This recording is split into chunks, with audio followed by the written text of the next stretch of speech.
آج supreme court نے متفقہ رائے دی ہے کہ ذوالفقار علی بھٹو صاحب کو شفاف ٹرائل نہیں ملا. یہ 45 سال کے بعد تقریباً یہ فیصلہ آیا ہے. حالیہ عرصے میں بھی ہم دیکھ رہے ہیں ٹرائل ہو رہے ہیں، جیلوں میں بھی ٹرائل چل رہے ہیں. تو کیا اس حوالے سے بھی کوئی 45 سال بعد ہی کوئی رائے سامنے آئے گی، یا پھر اس سے اب ہم سب کو سیکھنے کی ضرورت ہے؟ میرے خیال میں اگر آپ نے بلاول صاحب کی وہ سپیچ سنی ہوگی سپریم کورٹ کے باہر، انہوں نے یہی کہا کہ آج سے امید ہے کہ سمت بہتر رہے گا. ان کا مقصد یہ تھا کہ کسی اور کے ساتھ ایسا نہ ہو کہ 44-45 سال بعد اس کا فیصلہ آ جائے. اور آپ نے دیکھا ہوگا سپریم کورٹ کے سامنے تو وہ ابجدہ بھی ہو گئے. ابجدہ اس وجہ سے بھی ہو گئے ہیں، اور یہی میرے بھی سوال ہے کہ سپریم کورٹ نے تو آج ڈکلیئر کر دیے. ایک تو یہ ہے کہ بحثیت قانون کے طالب علم پاکستان کی 77 سالہ تاریخ میں کبھی کوئی ٹرائل ڈائریکٹ ہائی کورٹ میں نہیں ہوا ہے، وہ سیشن کورٹ میں ہوتا ہے.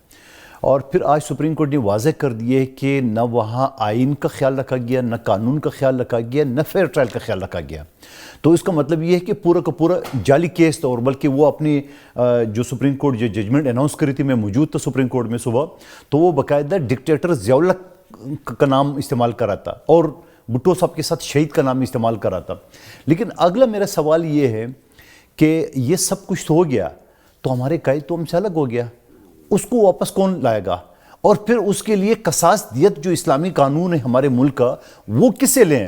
اس جج سے لے جو کہ اس وقت نہیں ہے موجود دنیا میں، اس گواہ سے لے جو کچھ زندہ ہے کچھ نہیں زندہ، اس کمپلیننٹ سے لے جو ابھی بھی جو ہے نا وہ میڈیا پہ آ کے اپنی باتیں سناتا ہے اس میں، جبکہ انہوں نے کئی عرصے بعد پیپلز پارٹی سے ٹکٹ لی ہے، ٹکٹ کی درخواست دی ہے. یہ بات بھی تو میڈیا کے سامنے آ گئی ہے.